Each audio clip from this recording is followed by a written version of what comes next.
नमस्कार साथियों, कैसे हो आप सभी। नियर स्टडी पर आज की इस खास क्लास में आप सभी साथियों का बहुत बहुत स्वागत है। साथियों, अगर आप बिहार डीएलएड एंट्रेंस एग्जाम 2025 के लिए तैयारी कर रहे हैं तो आज की इस खास क्लास को आप बिल्कुल भी स्किप मत करिएगा। साथियों, मैं ऐसा इसलिए बता रहा हूं आपको पहले ही क्योंकि इस क्लास से आपके डीएलएड एंट्रेंस एग्जाम 2025 में 8 से 10 प्रश्न 100% गारंटी के साथ आएगा। ये मैं पहले ही बता देता हूं। और ये वीडियो इतना महत्वपूर्ण है, ये क्लास आप सभी के लिए इतना जरूरी है। आप सभी देख सकते हैं, प्रश्न का लेवल देख सकते हैं और ये हूबहू आपके सिलेबस का निचोड़ है। इससे अच्छा क्लास आपको पूरा यूट्यूब पर डीएलएड एंट्रेंस एग्जाम के से जुड़ी नहीं मिलेगा, क्योंकि ये पूरा आपके डीएलएड एंट्रेंस एग्जाम 2025 के सिलेबस का निचोड़ है। ए टू जेड प्रश्न काफी इंपॉर्टेंट है। पहले भी आपके डीएलएड एंट्रेंस एग्जाम जो 24, 23, 22 में हुआ है, इस पीडीएफ से 5 से 10 प्रश्न तो 100% पूछा ही गया है और हर एक शिफ्ट में यहाँ से प्रश्न आते हैं। इसीलिए पीडीएफ जितने भी आप वीडियो देखे हैं सबसे काफी अलग है और सबसे महत्वपूर्ण है। तो चलिए दोस्तों, आज की इस महत्वपूर्ण खास क्लास को बिना आपके ज्यादा समय लेते हुए शुरू करते हैं। और आप पहले ही याद कर लीजिए कि सभी के सभी प्रश्नों को आप अपनी कॉपी पर नोट करते जाइएगा। ये पीडीएफ आपको 100% फ्री मिलेगा। बस डिस्क्रिप्शन में आप व्हाट्सएप ग्रुप का लिंक है, उसे जरूर ज्वाइन कर लीजिए। चलिए शुरू करते हैं। सबसे पहले तो आप इस प्रश्न को नोट कर लीजिए। सबसे इंपॉर्टेंट प्रश्न है और 3 बार लगातार ये प्रश्न पूछा गया है। प्रश्न यहाँ पर आप देख लीजिए, नेपाल की संसद का क्या नाम है। यानी नेपाल में संसद को क्या कहा जाता है? राष्ट्रीय पंचायत कहा जाता है।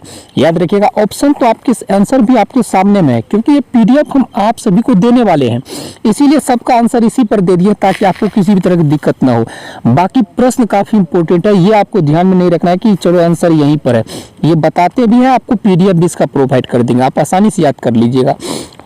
लोकसभा, राज्यसभा और संसद के संयुक्त रूप को क्या कहा जाता है? याद रखिएगा, संसद कहा जाता है। ठीक है, लोकसभा, राज्यसभा और संसद के संयुक्त रूप को क्या कहा जाता है? संसद कहा जाता है। याद रखिएगा। अब देखिए, ये सबसे इंपॉर्टेंट प्रश्न है, किस अनुच्छेद के तहत लोकसभा राज्यसभा का वर्णन किया जाता है?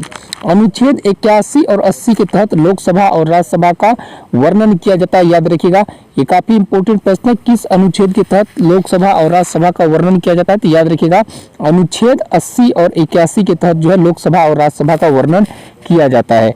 चलिए अगला प्रश्न की ओर बढ़ते हैं और आप सभी जो है सभी के सभी प्रश्न को ध्यान से देखिए और नोट करते जाइए। 4 नंबर का प्रश्न, निम्नलिखित में से किसे भारतीय संसद का निम्न सदन और उच्च सदन कहा जाता है? तो भारतीय संसद के निम्न सदन और उच्च सदन की अगर बात हो, लोकसभा और राज्यसभा कहा जाता है। क्या कहा जाता है? लोकसभा और राज्यसभा भारतीय संसद के निम्न और उच्च सदन। ठीक है, चलिए अगला प्रश्न देखते हैं। अगला प्रश्न देखिए, किस अनुच्छेद के साथ भारतीय संविधान में संसद का उल्लेख किया जाता है? किस अनुच्छेद के साथ भारतीय संविधान में संसद का उल्लेख किया जाता है? ऑप्शन यहाँ पर आपके सामने है। याद रखिएगा, इसका सही आंसर हो जाएंगे अनुच्छेद यहाँ पर 79। ठीक है, अनुच्छेद 79 के तहत जो है भारतीय संविधान में जो है संसद का उल्लेख किया जाता है।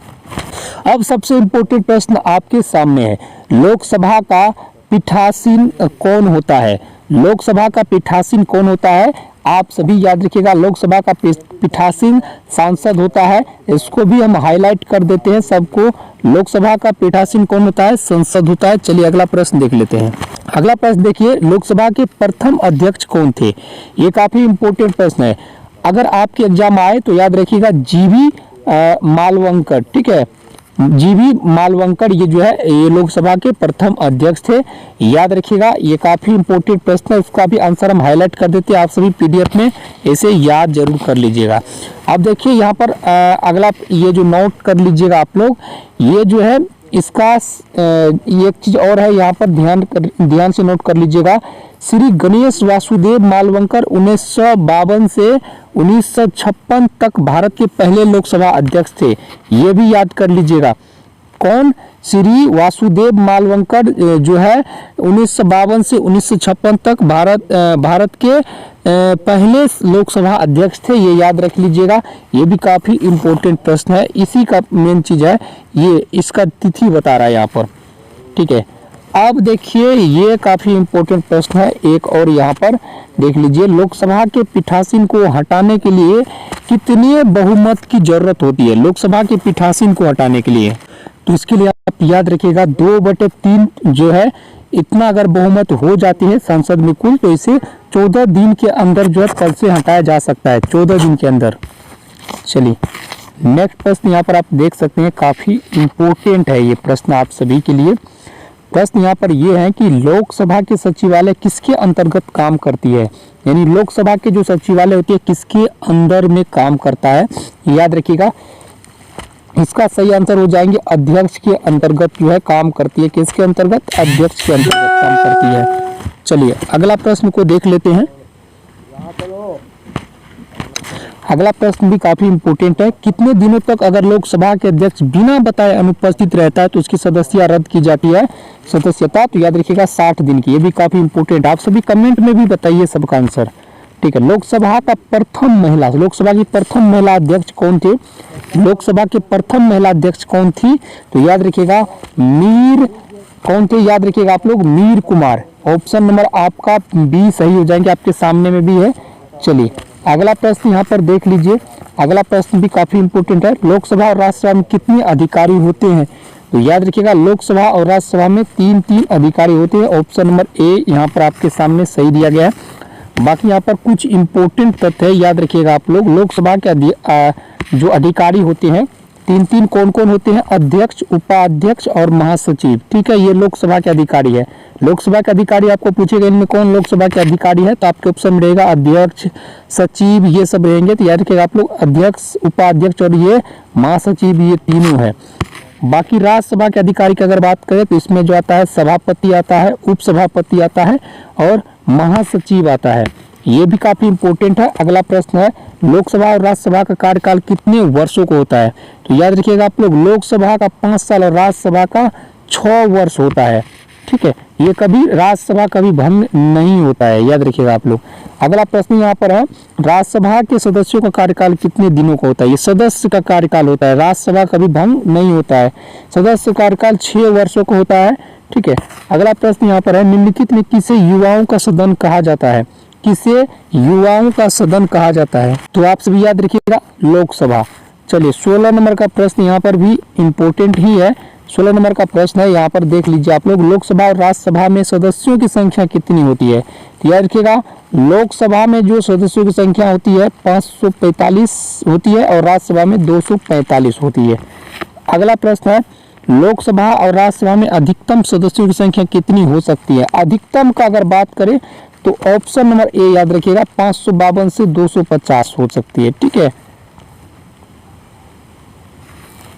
चलिए 18 नंबर का प्रश्न, लोकसभा और राज्यसभा में कितने सदस्यों को मनोनीत किया जाता है?